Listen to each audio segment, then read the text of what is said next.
Hey everyone, welcome back to the Get More Ministries YouTube channel where we are reading through the Bible cover to cover from January to December of 2024 and then talking about how each book of the Bible contributes to and propels the overarching biblical narrative forward. And the reason why we're doing this is for a couple reasons. One, when we read through the Bible from cover to cover like that in a shorter period of time, in a year or less, it helps us really gain a higher level of familiarity with the Bible, with what God's revealed to us, and how everything fits together. So we end up seeing kind of everything in a bigger picture. The Bible as a whole feels smaller and it feels less disjointed. And then the second thing is when that happens, all 66 books of the Bible, they no longer feel like 66 independent books, but now they start feeling like 66 interconnected books.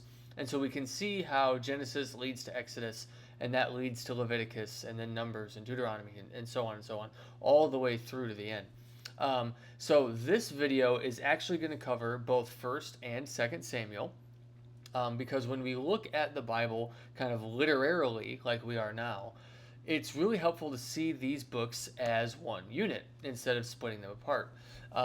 And so that kind of helps us recognize that, oh, right, the books of Samuel are coherent. They have a narrative of their own, and that goes forward. And then that narrative of those two books also fits together within the overarching narrative. So let's recap a little bit on how we got to 1 Samuel, and then we'll pull up the text on our screen and we'll dive in to the books of Samuel. So, God creates, everything's good, humanity falls, and then he begins his plan of redemptive history with this guy named Abram in Genesis 12. He promises that Abram's descendants would be a mighty nation. Boom, we get to Exodus. There's a mighty nation. He brings that mighty nation out of the land of Egypt and gets them prepared to enter this promised land. Then he gives them the law, and a really pivotal moment happens in Exodus 19 where God casts the vision of this covenant between himself and this nation of Israel. The nation of Israel says, yes, we will adhere to the terms of the covenant. And basically this overarching vision is they will be a kingdom of priests and God's holy nation. And they agree to that. After they agree to that, then he gives them the Mosaic Law.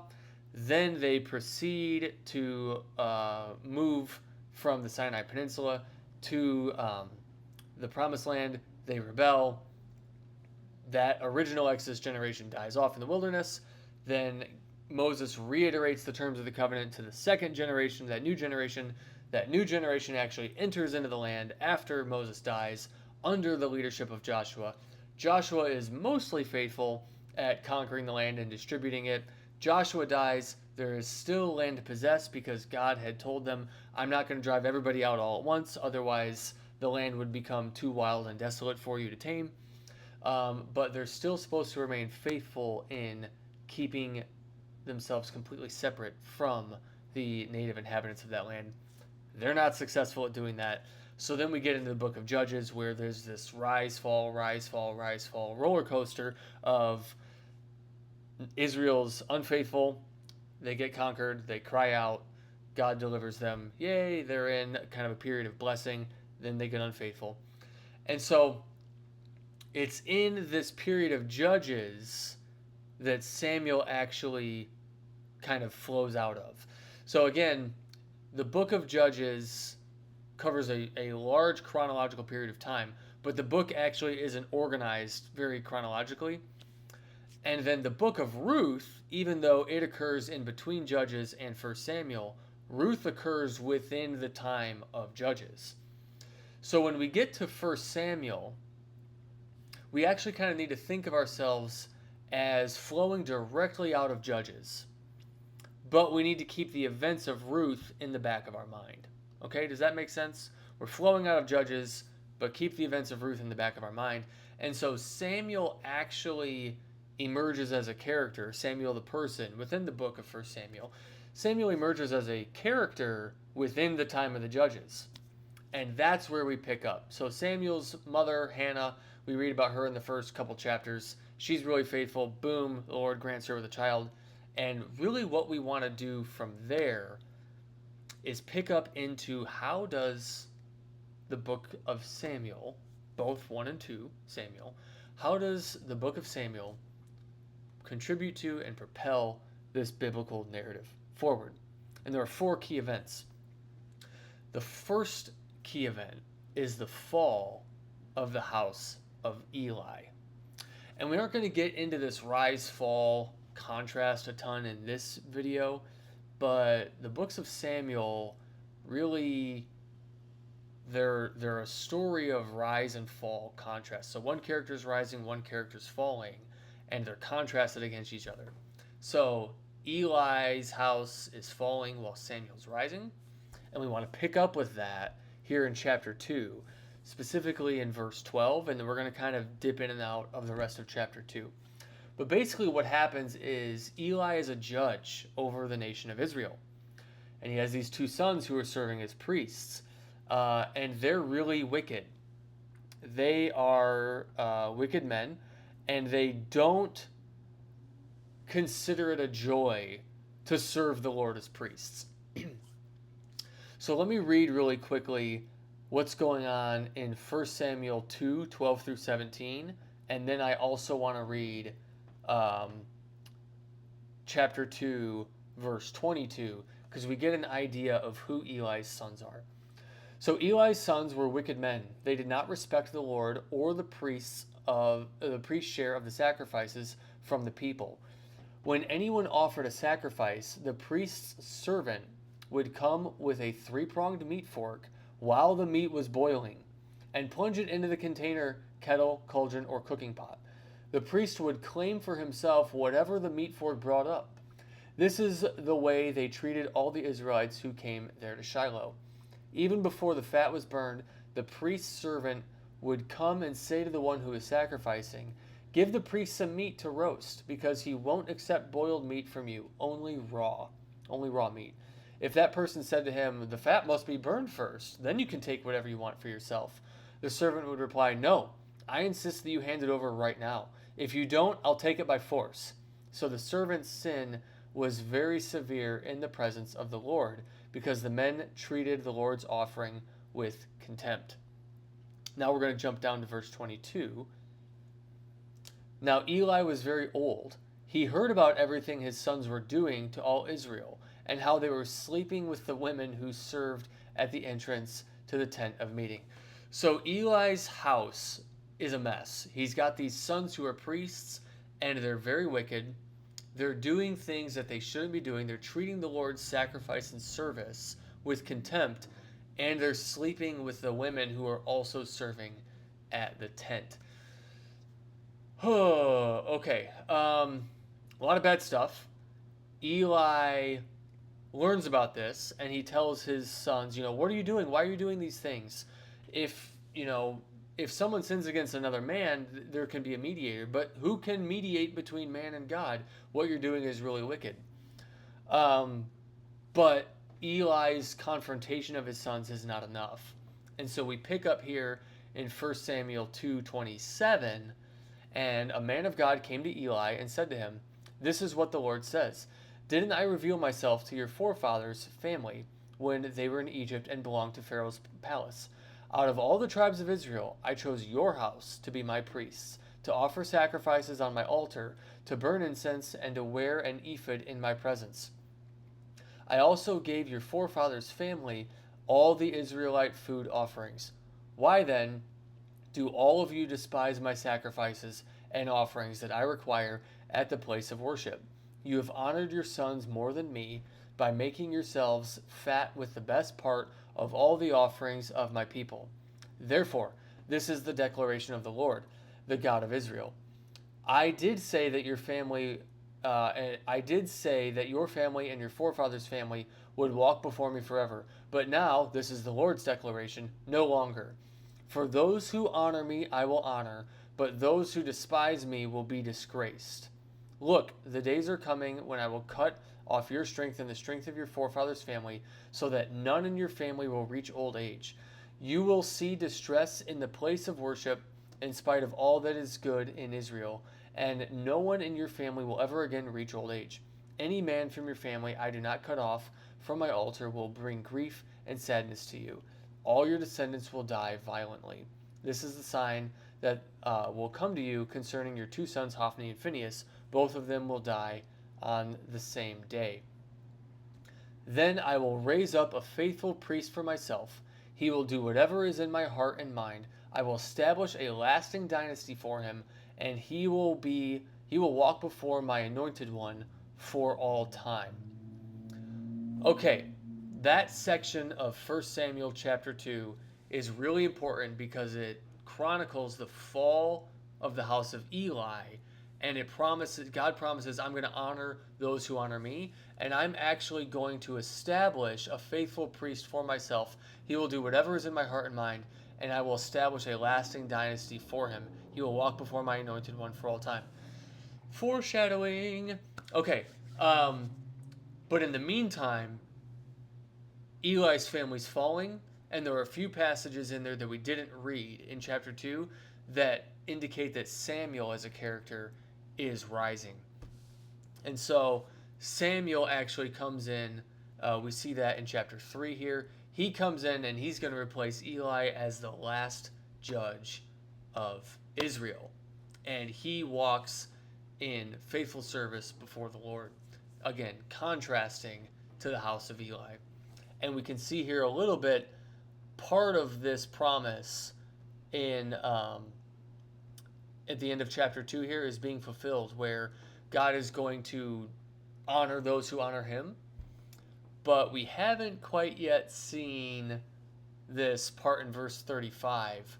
Well, I will raise up a priest for myself, and he will walk before me in all time. We haven't quite seen that part yet. So that's foreshadowing. Now, the second big event of the books of Samuel is when Israel demands for a king. And that happens in 1 Samuel chapter 8. So Eli's house falls, Samuel emerges. Samuel's a faithful priest and judge. Then, after a defeat against the Philistines defeat Israel. They actually take the Ark of the Covenant. Israel demands a king. And so what I want to do is talk about this part because it's incredibly important. It's a huge plot shift, and it sets the nation off on a certain trajectory. And so when Samuel grows old, we actually see a little bit of overlap with Eli. He appointed his sons as judges over Israel, but his sons did not walk in Samuel's ways. They turned toward dishonest profit and took bribes and perverted justice. So all the elders of Israel gathered together and went to Samuel at Ramah. They said to him, "Look, you are old and your sons do not walk in your ways. Therefore appoint a king to judge us.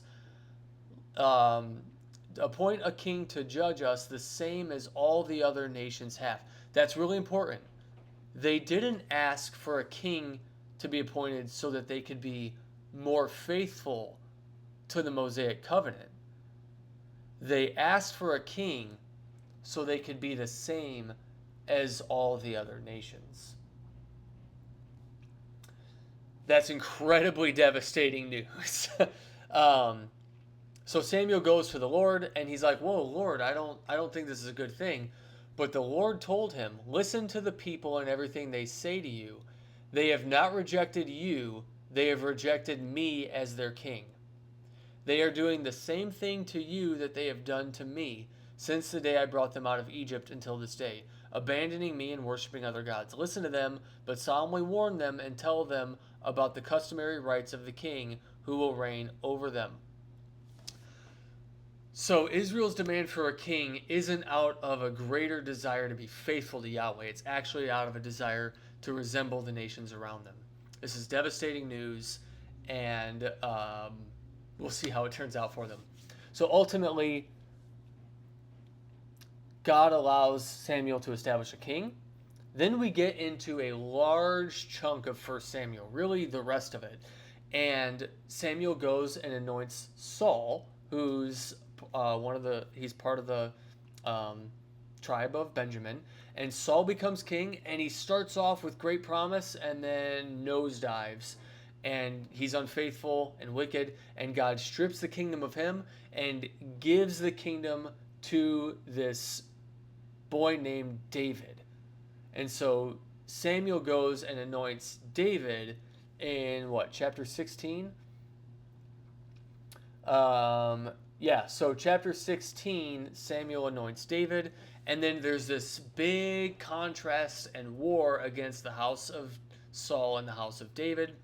David rises to prominence after he kills Goliath in chapter 17 of 1 Samuel, and then Saul gets paranoid and spends the rest of 1 Samuel trying to kill David, but ultimately David escapes, he's preserved, the Lord saves him, and ultimately Saul and his sons, almost all of them, die in battle against the Philistines at the end of 1 Samuel on Mount Gilboa.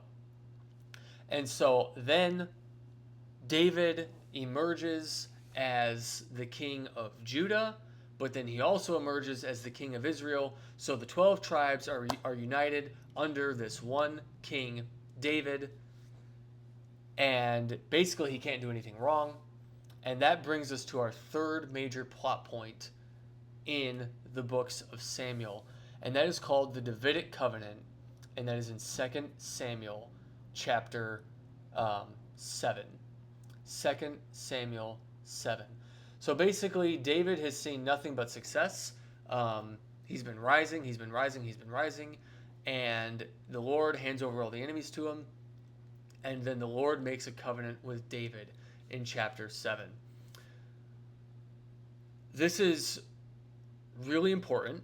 I'm not going to read the whole thing because it's the entire chapter. But God promises to raise up a descendant of David and establish his kingdom forever.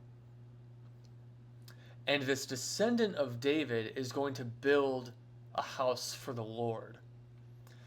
And so basically, God honors David, who's been honoring him, right? Cross-reference that should remind us of what God said in 1 Samuel chapter 2. So he's honoring David, who's honoring him, and he makes a covenant with David that David is going to have a descendant sit on the throne forever. And one of his descendants is going to build the house of the Lord, and this descendant is going to be like a son before God.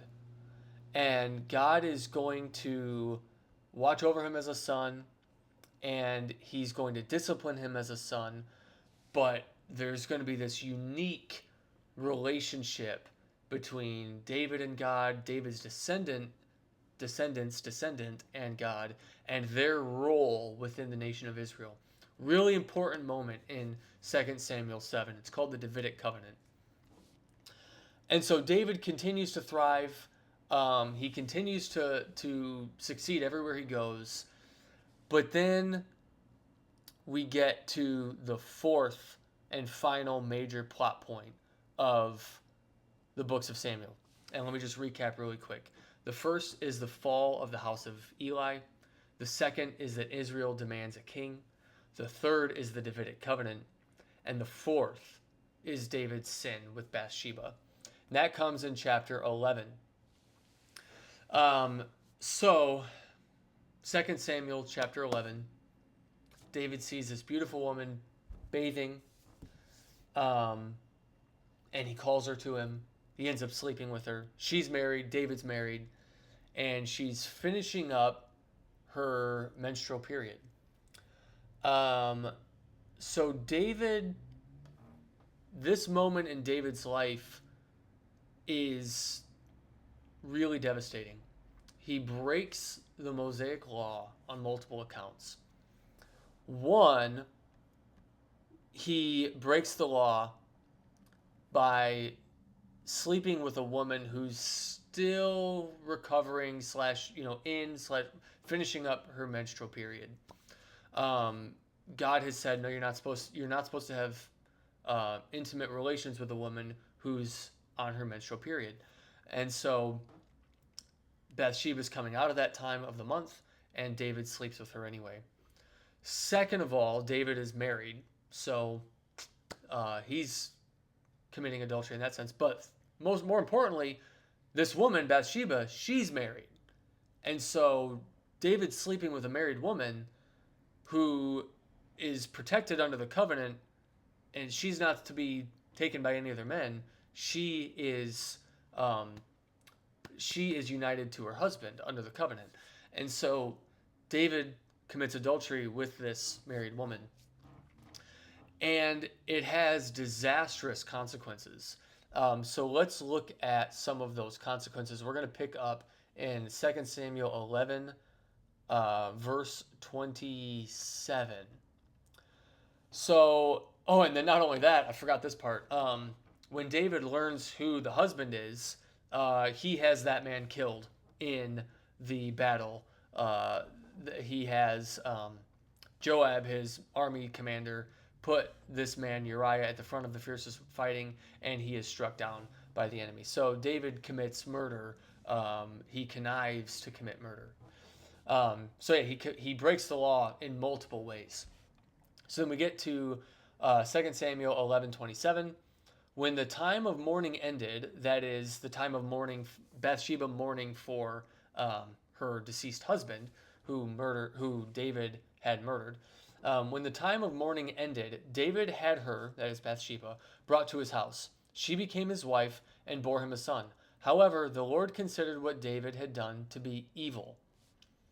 So then the Lord sends the prophet Nathan to David, and he tells this parable, and David gets really upset. He's infuriated and says, man, the man whoever did this, he should die.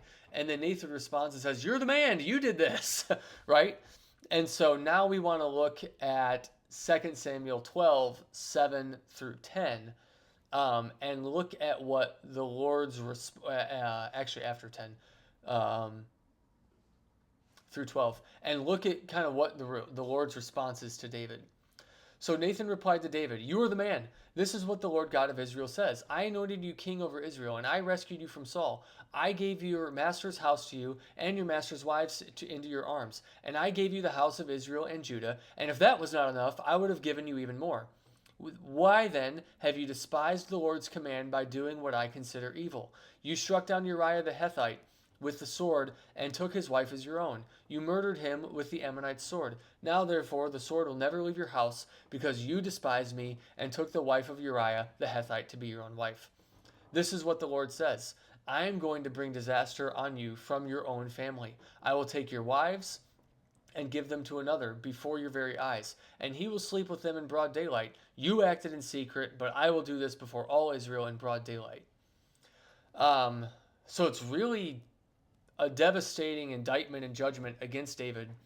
And really the rest of the book, well, almost the rest of the book, through from chapter 12 through 20, we see the effects of this sin with Bathsheba and the murder against Uriah. And so ultimately, David's son Amnon commits a very atrocious act against his sister Tamar. And then that atrocious act raises the ire of David's other son, Absalom. And so Absalom conspires against Amnon, but then also conspires against David and tries to have a coup and usurp the throne. And then there's kind of a civil war between David and Absalom. David's on the run. Absalom ultimately ends up getting killed in battle. And David's family... Okay, cat. My cat just decided to meow for some reason. And David's family is wrenched apart from within. And so we see these devastating effects play out against David. And so that is kind of the fourth and major plot point in 2 Samuel, the books of Samuel, where David has this sin against Uriah with his wife, and then that serves as the catalyst for most of the rest of 2 Samuel. But then we get to chapter 21. And if you look here on my highlight, or on my, not my highlight, but my outline here, it says an appendix. And so now all of a sudden we kind of get like two things are happening. One, we have some severe indictments and judgments against the nation of Israel and against David as a king. But then we also have kind of like another chronicle of David's exploits and his success. So it's kind of this weird appendix, this weird epilogue to the book of Samuel. But ultimately, what I want to touch on here is the ending, the last chapter, chapter 24.